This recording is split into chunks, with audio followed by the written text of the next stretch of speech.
Ya pemirsa, Lunch Talk pada kali ini kita akan membahas mengenai topik perbaiki nasib guru honorer.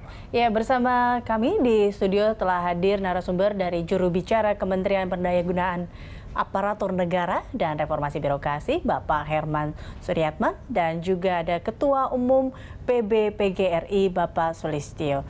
Namun sebelum kita membahas lebih lanjut, kita saksikan dulu paket berikut ini.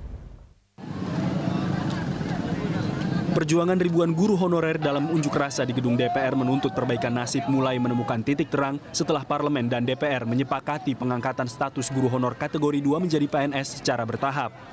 Adapun verifikasi pengangkatan dimulai tahun depan dengan target penyelesaian pada tahun 2019. Menurut Menteri Pendayagunaan Aparatur Negara dan Reformasi Birokrasi Yudi Krisnandi, pemerintah akan mengalokasikan dana mencapai 34 triliun rupiah per tahun untuk 440 ribu guru honorer yang masuk kategori golongan 3.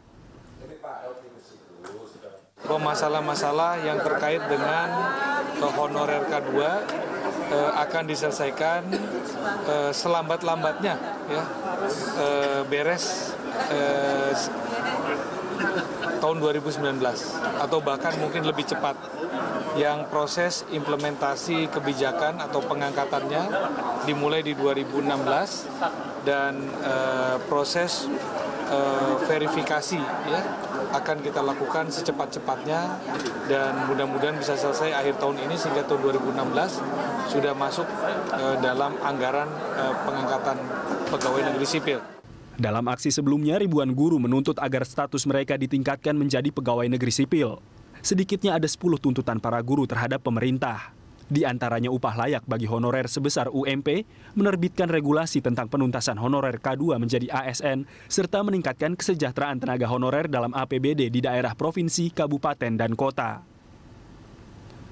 Menanggapi tuntutan para guru honorer, Gubernur DKI Jakarta Basuki Cahayapurnama juga akan mengupayakan peningkatan kesejahteraan hidup guru honorer DKI Jakarta. Namun Ahok menegaskan sesuai prosedur untuk jadi PNS harus tetap melalui tes. Mereka kan tidak UMP, nah, makanya dengan adanya PPPK, hal ini tidak boleh terjadi. Dan kita kan DKI sudah mulai lakukan, misalnya yang PHL, PPSU, semua itu harus UMP. Sambil menunggu proses pengangkatan, pemerintah mengingatkan agar para guru honorer tetap waspada terhadap aksi percaloan dan penipuan, sebab hal itu justru bisa merugikan para guru. Tim Liputan Berita 1, Jakarta. Iya, langsung saja kita membahas mengenai terkait dengan nasib dari guru honorer ini. Saya langsung saja ke Pak Sulistyo. Pak Sulistyo, kemarin kan ribuan buruh akhirnya turun di jalan menuntut ada 10 tuntutan terkait dengan nasib guru honorer. Nah, kemudian sudah ada hasil dari pertemuan itu, ada 5. Nah, sudah puaskah dengan hasil itu? Iya, saya ingin menyatakan bahwa sebenarnya kami sangat terpaksa melakukan demo itu. Seandainya cara-cara kami yang persuasif, rapat koordinasi, konsultasi, advokasi bisa dipenuhi, sebenarnya kami sangat menghindari. Karena akibat kami unjuk rasa atau demo, memang ada juga SD terutama yang kesulitan mengelola proses pembelajaran karena memang sebagian besar sekarang ini tenaga pengajar di SD adalah honorer. Itu yang pertama yang ingin saya nyatakan. Jadi kami bukan hobi, bukan suka, tapi sangat terpaksa. Yang kedua, saya sangat bersyukur respon pemerintah melalui Menpan dan RB ini ternyata sangat baik. Dan itu memang sudah seharusnya begitu.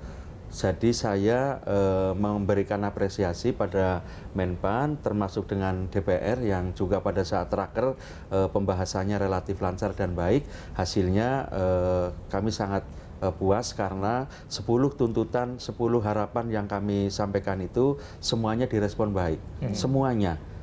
Walaupun memang butir per butir itu belum dijelaskan secara rinci, tetapi pada saat kami negosiasi semuanya dikabulkan.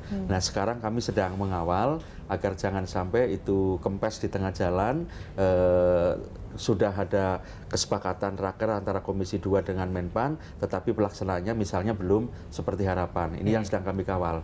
Dan saya punya optimisme yang besar, pemerintah sekarang kalau sudah seperti itu prosesnya, saya yakin akan dipenuhi. Sebab kalau tidak, saya khawatir akan terjadi unjuk rasa yang lebih besar lagi. Dan itu bagi kami sebenarnya sebuah kesedihan. Jangan dikira kami ini suka dan hobi melakukan itu. Dihindari ya sebetulnya Pak Sulistyo. Pak Sulistyo, dengan disepakati ini akan memuaskan begitu ya. Ini artinya apa Pak? Apakah ini berarti seluruh pegawai guru, pekerja guru honorer itu semua akan diangkat menjadi PNS statusnya, terus efeknya apa? Apakah penambahan upah gaji dan segala macam itu? Honorer itu sebenarnya ada beberapa klasifikasi. Ada yang disebut kategori 1, kategori 2, dan non-kategori. Kategori 1 dan kategori 2 itu sudah bekerja minimal pada 1 Januari 2005. Mereka bekerja di instansi pemerintah.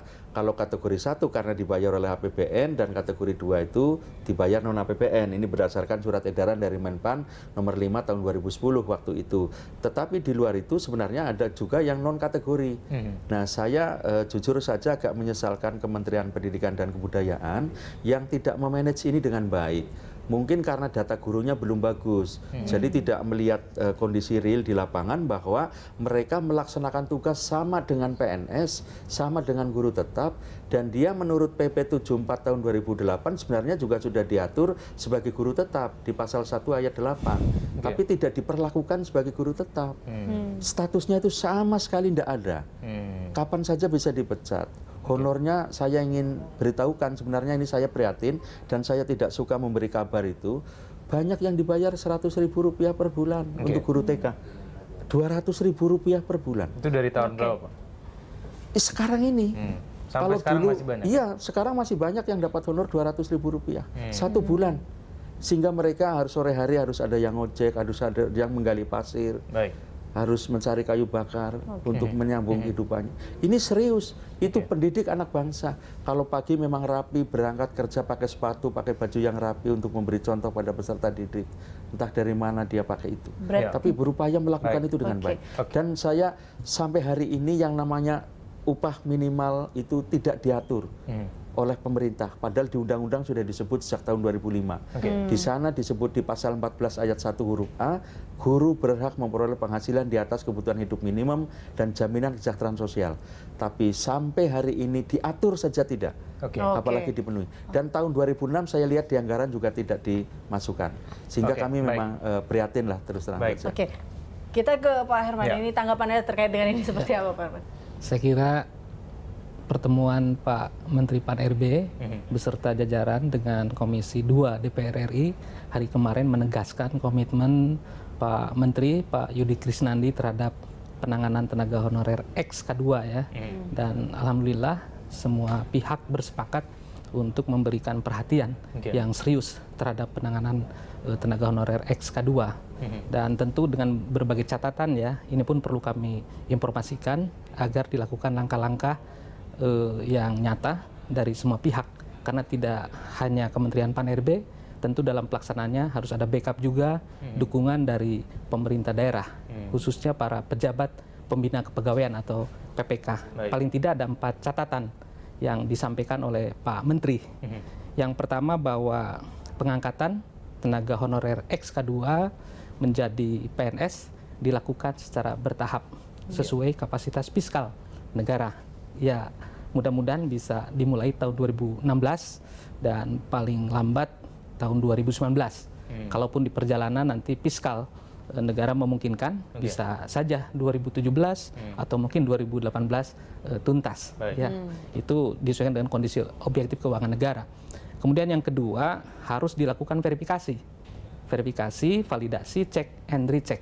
Karena dari 440.000 ini tentu harus dipastikan mereka adalah yang berhak ya untuk didorong diangkat menjadi CPNS. Seperti yang Pak Sulistyo tadi katakan, paling tidak salah satu diantaranya mereka diangkat 1 Januari tahun 2005 atau masa kerja minimal 1 tahun pada tanggal 31 Desember 2005. Jadi 2004 ke belakang ya. Di luar itu tidak termasuk kategori 2. Itu yang yang kedua. Kemudian berikutnya harus ada usulan dari pejabat pembina kepegawaian karena usernya, penggunanya adalah instansi. Jadi pimpinan instansi dalam hal ini bupati, wali kota, pejabat pembina kepegawaian harus mengusulkan berdasarkan kebutuhan real di lapangan begitu. Dan terakhir kami rencanakan ada seleksi untuk menentukan skala prioritas. Karena dari 440.000 ini seandainya semuanya memenuhi persyaratan, tentu ada tahapan. Karena disesuaikan dengan kemampuan keuangan. Nah, untuk menentukan kuota, siapa yang mengisi kuota ini kan harus fair ya. Dan ini pun sesuai dengan Undang-Undang Nomor 5 Tahun 2014 tentang aparatur sipil negara. Maka harus dilakukan seleksi, tetapi itu dilakukan di antara atau sesama tenaga honorer XK2. Tidak dikompetisikan dengan jalur umum. Saya kira 4 catatan itu yang harus digarisbawahi dan tentu harus dipersiapkan, termasuk PGRI barangkali bisa ikut mengawal. Baik, kita akan kemudian tanyakan lebih lanjut nanti kepada Pak Sulistyo. Nanti kemudian apakah memang 400.000-nya ini betul-betul berhak atau tidak gitu, karena kan ada beberapa proses juga yang harus dilewati ya. Kita akan bahas itu di segmen selanjutnya. Pemirsa tetaplah bersama kami di Lamstok.